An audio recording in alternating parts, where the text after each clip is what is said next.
Ethan Grant never believed in luck. He believed in numbers, deals, and hard work. If something went wrong, it was because someone didn't plan well enough. If something went right, it was because he made it happen.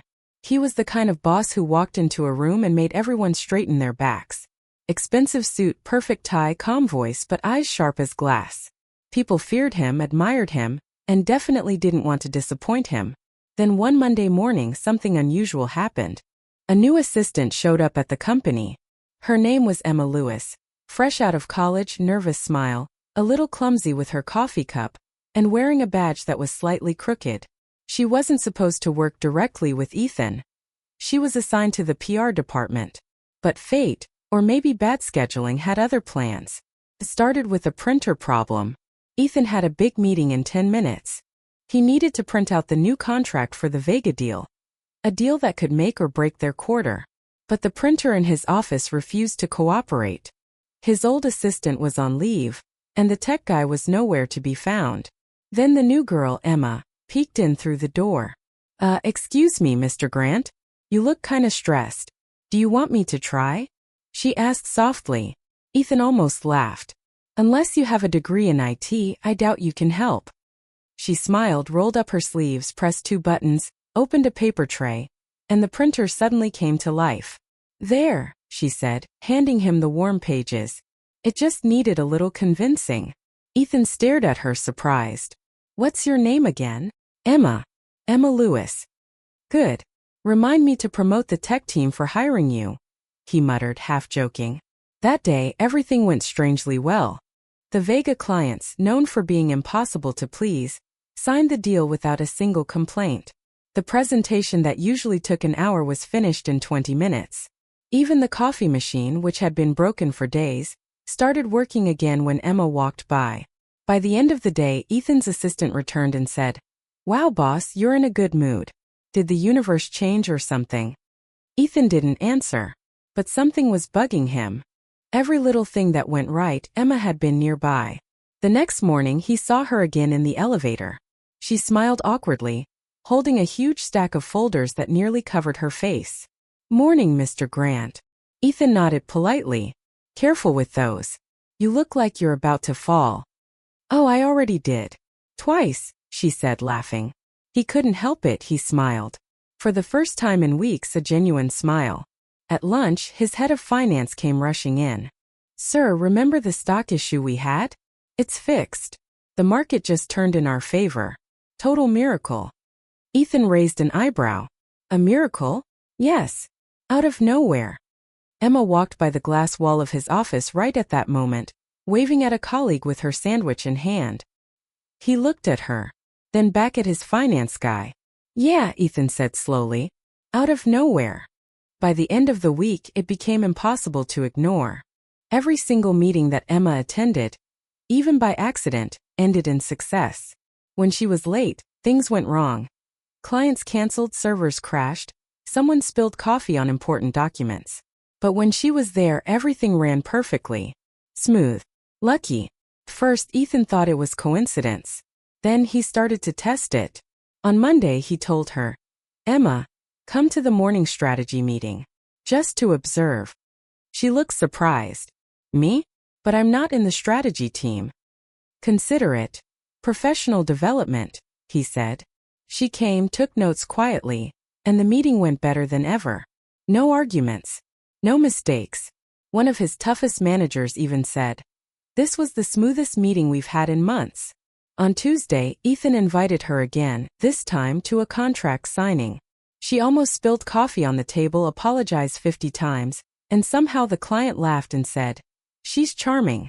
I like this company's energy." Deal signed. Ethan started to grin every time she entered the room. But of course Emma didn't know any of this. To her, she was just doing her best, trying not to mess up, trying to make a good impression.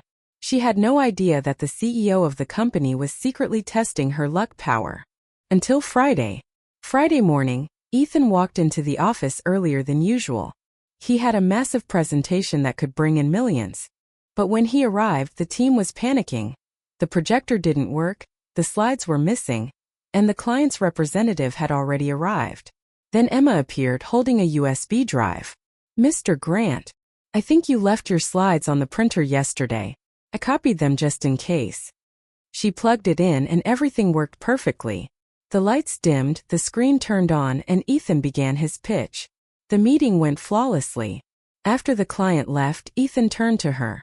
You really saved the day. She laughed nervously. Just doing my job. He leaned against his desk, studying her. Emma. How do you do it? Do what? Every time you're around, things work out. Deals close. Tech behaves. Coffee tastes better. She blinked. Maybe I'm just good luck? He chuckled. Maybe you are. That night, when he got home, Ethan couldn't stop thinking about it. He poured himself a glass of whiskey and stared at the city lights from his penthouse window. Luck. The one thing he'd never believed in now had a name.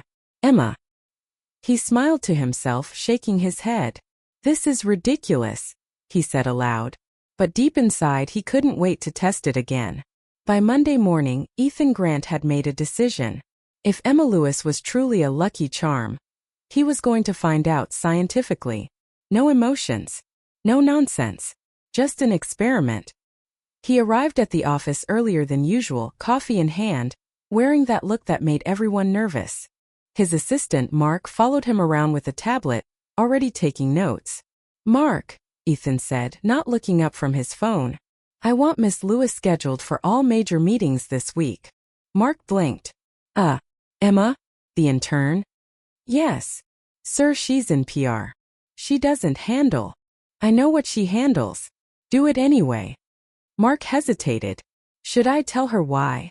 Ethan finally looked up. No. It's an experiment. Mark's expression said everything. The boss has officially lost it. Emma had no idea what was coming. When she got the email saying, "You're invited to attend this week's executive meetings," she almost dropped her tea. Executive meetings? She said to her desk mate. That's a mistake, right? But it wasn't.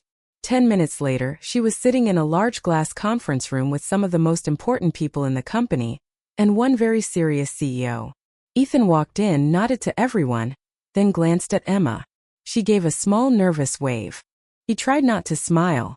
The meeting started, and like magic, everything went smoothly. No arguments. No tech problems. Even the coffee machine outside didn't spill a drop. At one point, one of the senior partners leaned back and said, Ethan, I don't know what changed lately, but things just flow around here. Ethan caught Emma's eye for a second. She mouthed silently, Good luck. He raised an eyebrow maybe. By Wednesday, his experiment had gone too far. Emma was now attending every major event. Board meetings, investor lunches, product demos. At first, she thought it was just random. Now she started to suspect something weird was going on. On Thursday, she finally asked, Mr. Grant, she said, standing nervously in his office doorway, do you actually need me in those meetings? Ethan didn't look up from his laptop. Of course. But I don't say anything.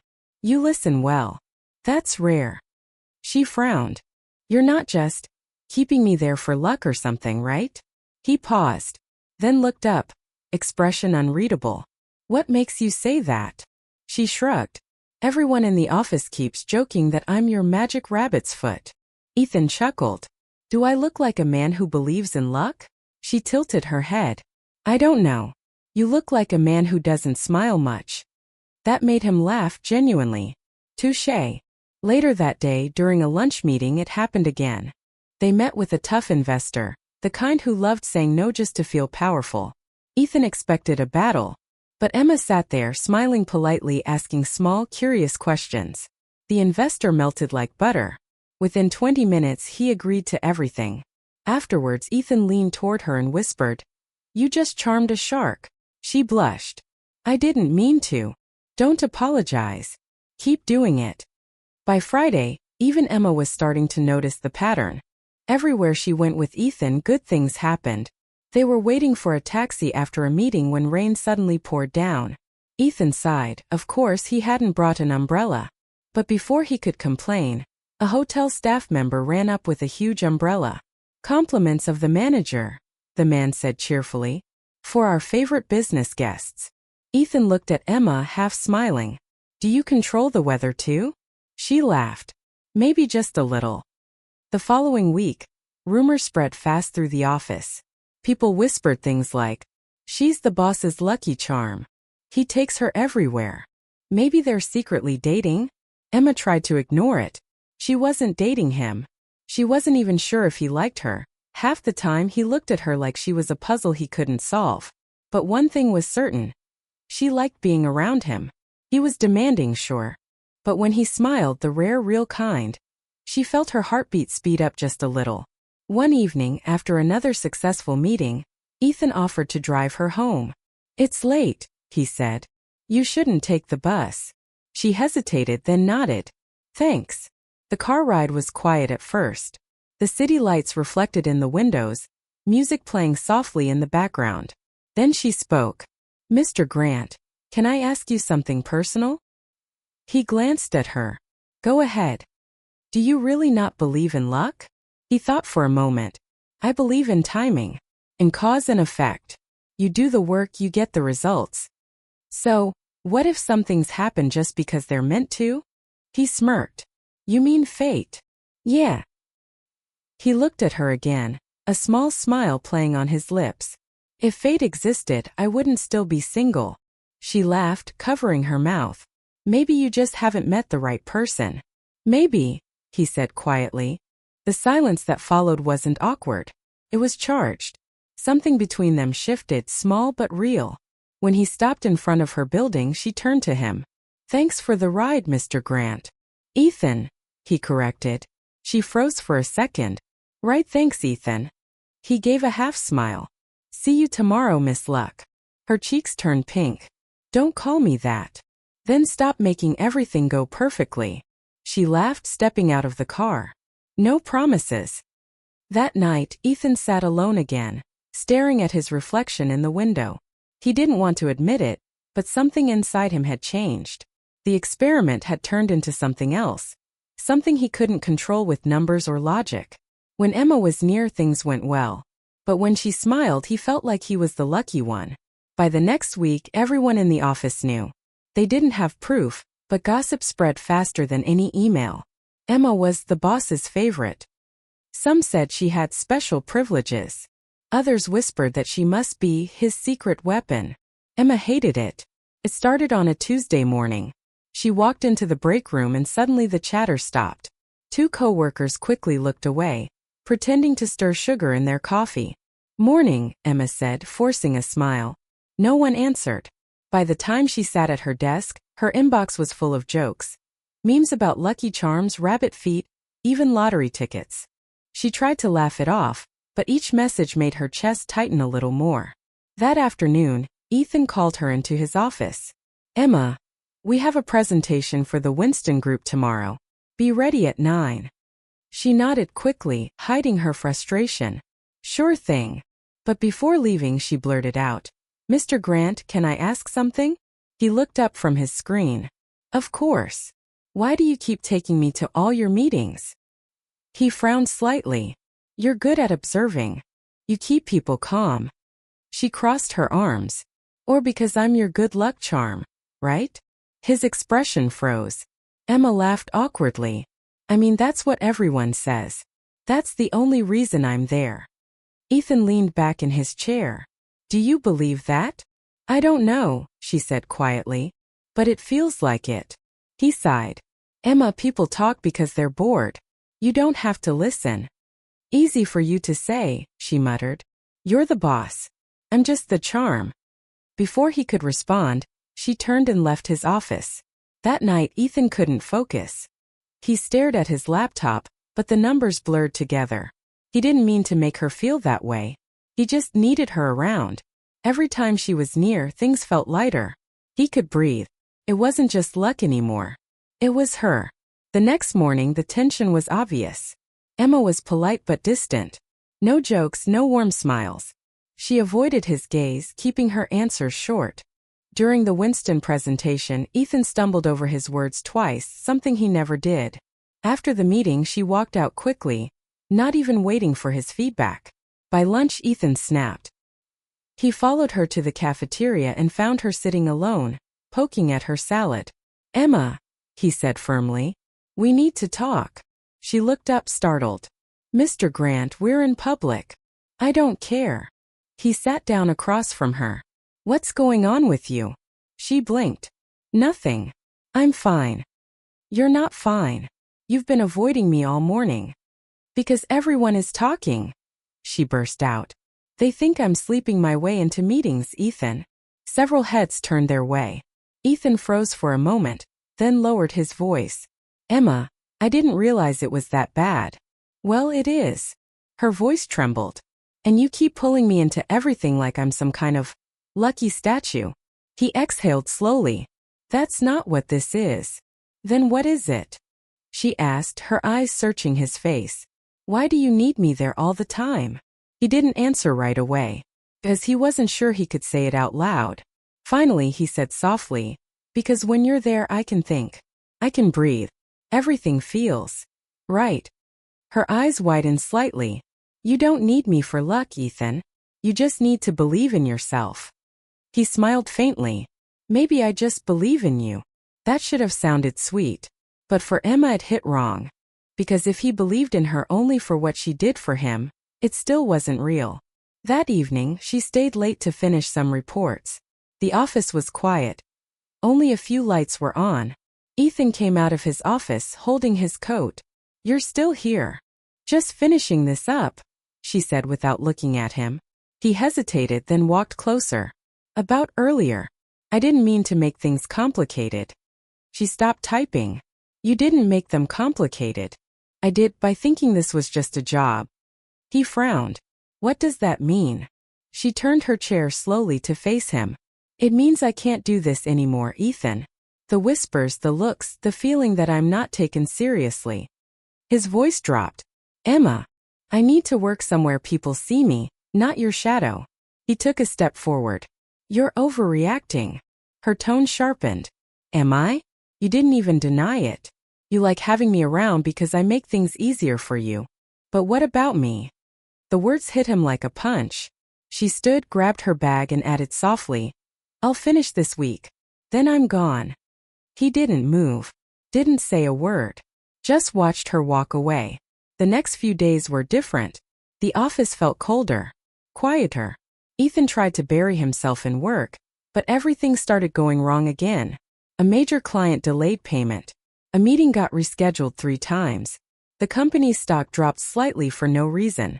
And for the first time in years, Ethan didn't know what to do. Mark, his assistant, finally said, Sir, maybe you should just call her. Ethan glared at him. Call who? Miss Lewis. Since she left, the place feels cursed. Ethan scoffed. We're not cursed. But that night, sitting alone in his dark office, he opened his phone anyway. Her contact was still there. His thumb hovered over the call button, but he didn't press it. Instead, he whispered to the empty room. I don't need luck.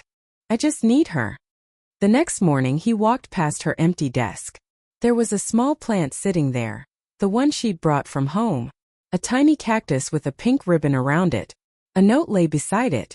Don't forget to water this. Luck still needs care. Ethan smiled faintly. It was the first time in days. But deep down he knew. The cactus wasn't the only thing he'd been neglecting. He'd taken her presence for granted. Now he had to figure out how to fix it. The first week without Emma felt strange. Too quiet. Too empty. Her desk sat abandoned, the little cactus still there. Its pink ribbon collecting dust. Every time Ethan passed by, he felt something twist inside his chest. He told himself it was just habit. Just routine. He was wrong. By Wednesday, everything started to fall apart. The new marketing pitch failed spectacularly. The client backed out, saying they'd lost confidence. An internal email got sent to the wrong partner, costing them another deal. Even the elevator broke down that morning, with Ethan in it. As he stood in the dim light, waiting for maintenance, he laughed under his breath. Of course. Perfect timing. He wasn't superstitious. He refused to be. But part of him couldn't ignore the thought. When she was here, none of this ever happened. At the staff meeting, the team looked nervous. Reports were late. Investors were restless. Everyone could feel the tension in the air. Mr. Grant, said one of the managers carefully, maybe you've been distracted lately? Ethan glared at him. Distracted?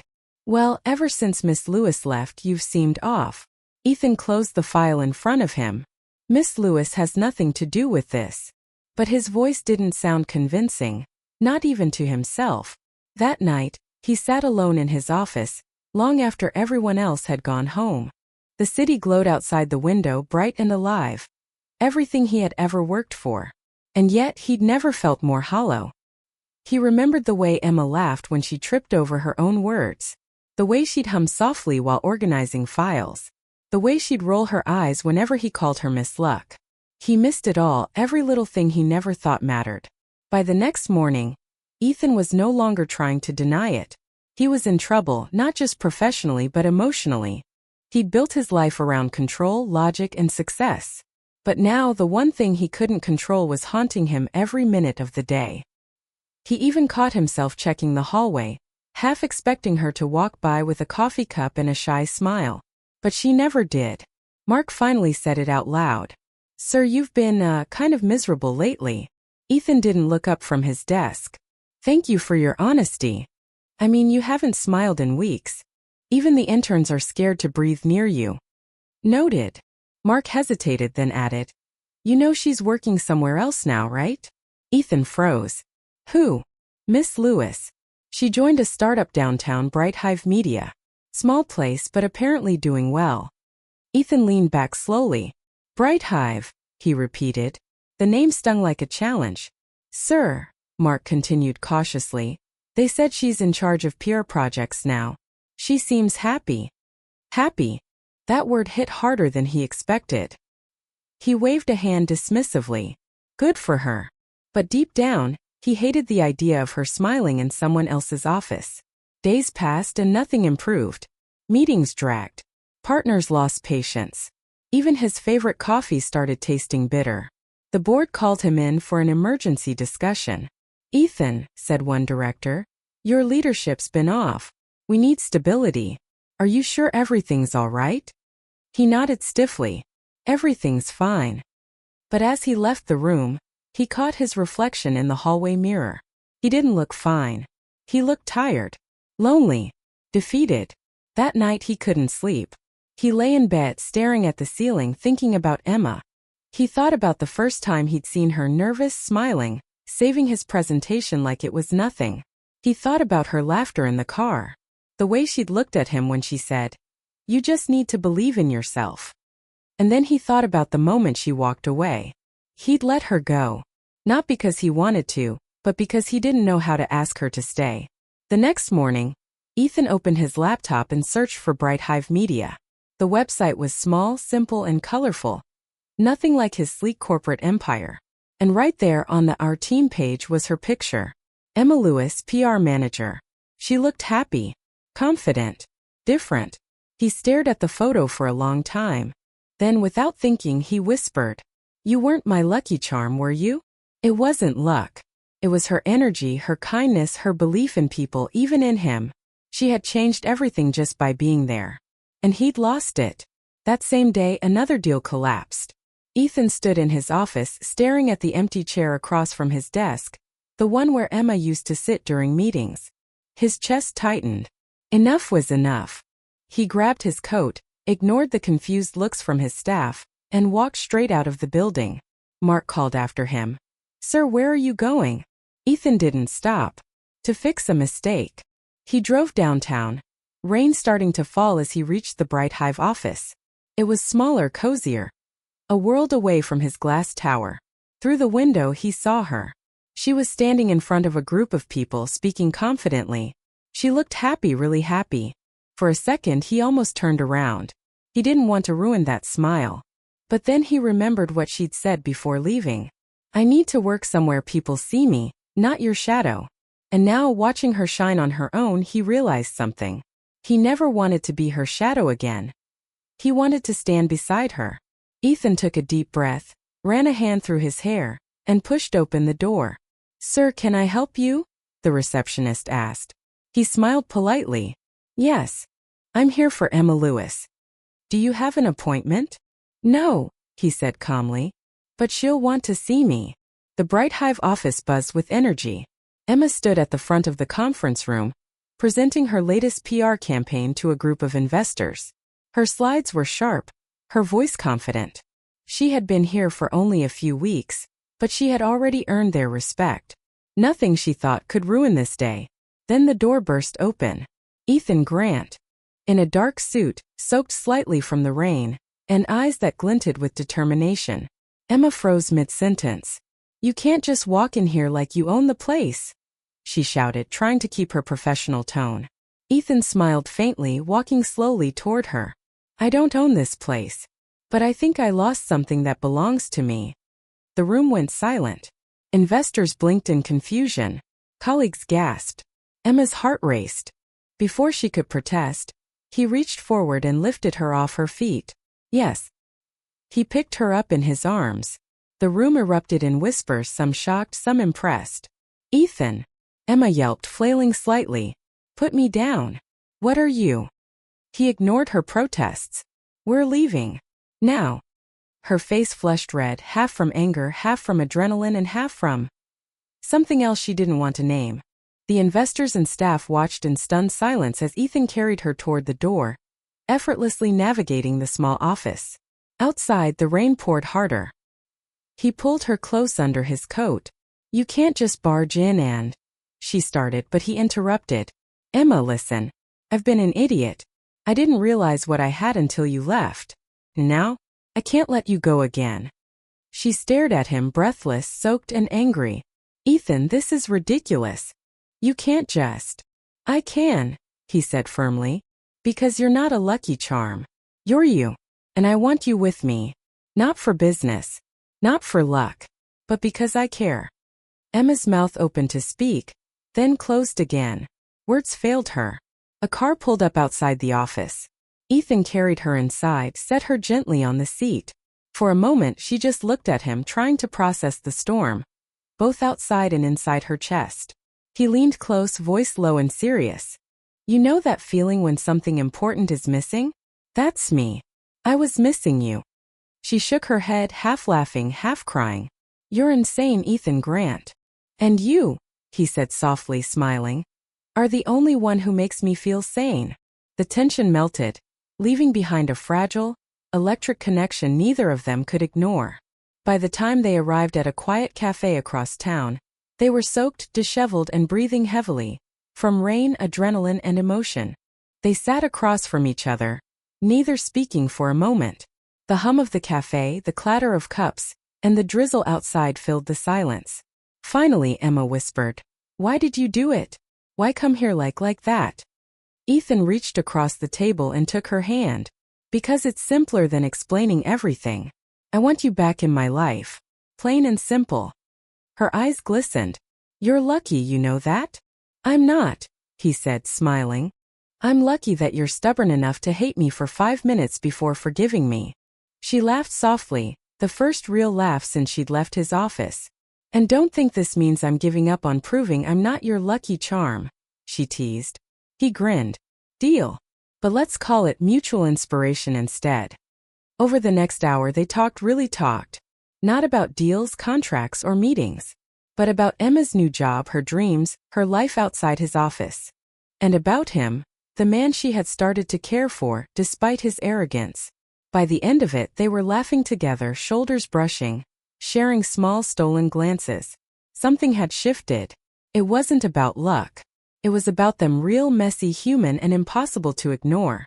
As they left the cafe, Ethan slipped his arm around her shoulder.